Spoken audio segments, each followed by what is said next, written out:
It's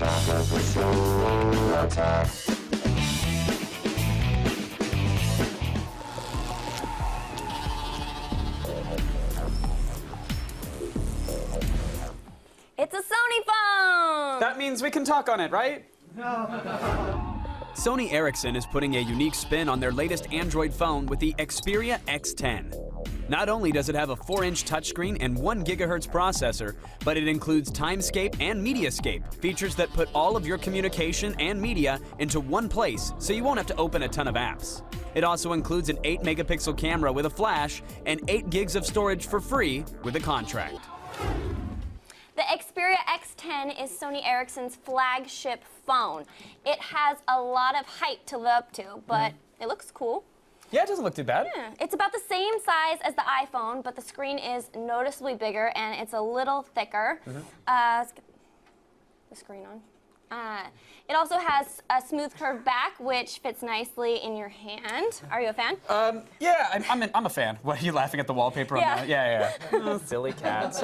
I only have a couple issues with the design. I think, first of all, when you lay it down and you tap it, let's say you're eating or doing something else and the phone's on the table, when you touch, you might get a little bit of that, get a little wobblies. And it comes with a 2 gig micro SD card. Unfortunately, it's actually tucked back above the battery, so you have to remove the back panel, take out the battery, and then put in the additional storage. It just seems like kind of sloppy design for me at this point in the game. Sure. It has an 8-megapixel camera and does video. How do they compare to the other phones? The pictures are average, but there's no automatic camera flash, so I just kind of want to run down what you have to do to take a picture in a somewhat dark setting. So basically you have to turn on the camera application. That should be fairly easy. You just launch it. But then you have to go into advanced settings. Why flash is suddenly an advanced thing, I don't know. But you got to turn on the photo light, then exit the settings, take your picture because now the light is on, but oh, is the light going to shut off? No, of course not. You have to reopen advanced settings, turn off the photo light because it will not shut off until you exit the advanced settings. I mean,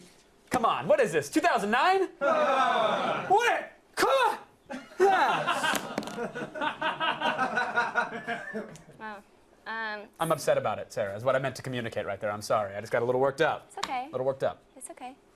Sony Ericsson built... I'm not going to strike you. Don't worry. I'm done. I'm done with the camera light. I'm glad we ran through it. Okay, we're good to go. So, Sony Ericsson, like I said, built their own front end of top Android to make it stand apart from the other Android phones. Did they make it better or worse? Well, I think it looks much better. I'll give them that. They tacked on the sort of Xperia experience, if you will, and it throws much of the standard Android interface out of the window. The problem is that the touchscreen just isn't very responsive, and as you can see, swiping between screens isn't all that consistent at times. The keyboard, we'll give them this, it's more spacious than the typical Android keyboard. But the biggest surprise is that the Xperia isn't running the latest version of Android yet. Instead, you're going to get Android 1.6, which, if you check your Android calculators, is like a year old. So that means you're not going to have functions like multi-touch. So no pinch and zoom in the web browser or in things like Google Maps. Of course, there's definitely going to be no flash support.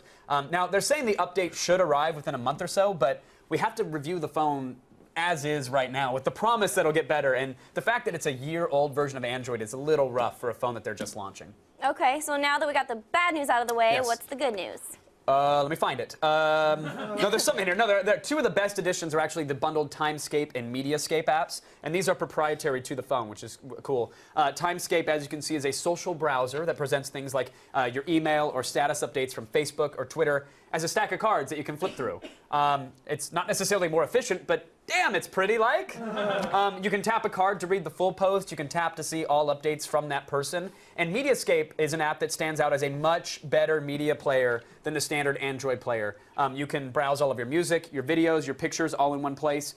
And the music player has everything you'd expect, including the ability to favorite songs, and my personal favorite, the ability to share MP3s with your friends via Bluetooth or email. So if you like a song, I'm going to send it right to you. I mean, these apps are a great thing. They're a step in the right direction, despite the phone sort of being a stumble off the right direction, if you will. Sure. Well, the Xperia sells for $150 with contract. Yes. At that price, what are we giving it? So $150 with a contract, we're giving it a 2 out of 5. We really, really wanted to like this phone, but they should have delayed it. Oh, yeah, crappy product. All right, let's lukewarm reception for a lukewarm device. I like that. Hey, we're saving you money. That's what you could be excited for. They should have delayed releasing it until it was ready for the newer version of Android, to say the least. So that's what we have to say about the Xperia. All right, well, that's it for Gadget Prawn, but viewer-requested cell phone week continues on Thursday with the Samsung Fascinate. Yes. Will you be fascinated by its 4-inch Super AMOLED touchscreen and mobile hotspot capability? You'll find out on Thursday. Big deal. It's 2 days away. Relax.